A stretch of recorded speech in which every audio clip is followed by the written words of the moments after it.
ರಾಜ್ಯದಲ್ಲಿ ಹೃದಯಾಘಾತಕ್ಕೆ ಸರಣಿ ಸಾವುಗಳಾಗ್ತಾ ಇದೆ. ಆದರೆ ಹಾರ್ಟ್ ಅಟ್ಯಾಕಿಗೆ ಚಿಕಿತ್ಸೆ ಕೊಡೋದಕ್ಕೆ ವೈದ್ಯರೇ ಇಲ್ಲ.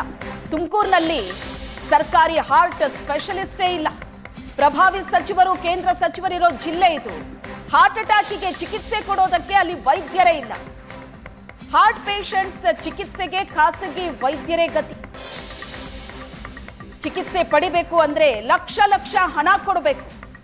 ಗೋಲ್ಡನ್ ಅವರ್ಸ್ ನಲ್ಲಿ ಆಸ್ಪತ್ರೆಯಲ್ಲಿ ಚಿಕಿತ್ಸೆ ಸಿಗಲ್ಲ. ಹಲವು ತಿಂಗಳಿಂದ ಹಾರ್ಟ್ ಸರ್ಜನ್ ಹುದ್ದೆ ಖಾಲಿ ಇದೆ. ತುಮಕೂರಲ್ಲಿ ಸರ್ಕಾರಿ ಆಸ್ಪತ್ರೆ, ಅಲ್ಲಿ ಹಾರ್ಟ್ ಸ್ಪೆಷಲಿಸ್ಟ್ಗಳೇ ಇಲ್ಲ. ಹಲವು ತಿಂಗಳಿಂದ ಹಾರ್ಟ್ ಸರ್ಜನ್ ಹುದ್ದೆ ಖಾಲಿ ಇದೆ. ಯಾರು ಹಾರ್ಟ್ ಸ್ಪೆಷಲಿಸ್ಟ್ ಇಲ್ಲ. ಚಿಕಿತ್ಸೆ ಪಡಿಬೇಕು ಅಂದ್ರೆ ಲಕ್ಷ ಲಕ್ಷ ಹಣ ಕೊಡಬೇಕು. ಯಾಕಂದ್ರೆ ಖಾಸಗಿ ವೈದ್ಯರೇ ಗತಿ ಅಲ್ಲಿನ ಪೇಷಂಟ್ಸ್ಗೆ. ಪ್ರಭಾವಿ ಸಚಿವರು, ಕೇಂದ್ರ ಸಚಿವರಿರುವಂತಹ ಜಿಲ್ಲೆಯಲ್ಲೇ ಈ ಪರಿಸ್ಥಿತಿ.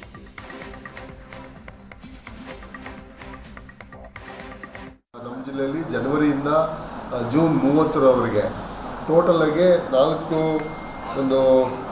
ಮೂರು ಎಲ್ಲೆಲ್ಲಿ ಸ್ಟೆಮಿ ಇದೆ ಅಲ್ಲಿ ಅಬ್ನಾರ್ಮಲ್ ECG ಏನೇನಿದೆ ಅದರಲ್ಲಿ ಡೆತ್ ಆಗಿರತಕ್ಕಂಥದ್ದು 3, 2, 5, 7, 8 ಒಟ್ಟು 10 ಡೆತ್ಗಳು ಜನವರಿಯಿಂದ ಇಲ್ಲಿವರೆಗೂ ಆಗಿರ್ತವೆ.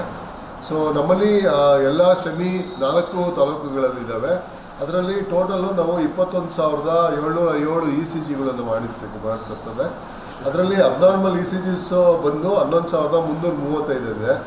ಆಮೇಲೆ ಕ್ರಿಟಿಕಲ್ ECGಸು ಏನು ಕ್ರಿಟಿಕಲ್ಸ್ ಇದ್ದಾರೆ 1,533. ಇದನ್ನು ಕೆಲವೆಲ್ಲ ರಿಫರ್ ಆಗಿರ್ತವೆ. ಯಾರು ಕ್ರಿಟಿಕಲ್ ಇರುತ್ತೆ ನಾವು ಇಂಜೆಕ್ಷನ್ ಕೊಟ್ಬಿಟ್ಟು ನಾವು ಹೈಯರ್ ಸೆಂಟರ್ಗೆ ರೆಫರ್ ಮಾಡಿರ್ತೀವಿ.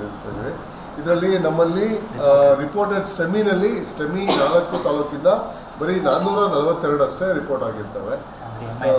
MI ಇವು 442 MI ಆಗಿರ್ತವೆ. ಅದರಲ್ಲಿ ಎಲ್ಲ ರಿಕವರ್ ಆಗಿ ನಮ್ಮಲ್ಲಿ 10 ಮಾತ್ರ ಲಾಸ್ಟ್ ಜನವರಿಯಿಂದ ಜೂನ್ 30ರವರೆಗೆ ಒಂದು 10 ಡೆತ್ ಆಗಿರುತ್ತೆ.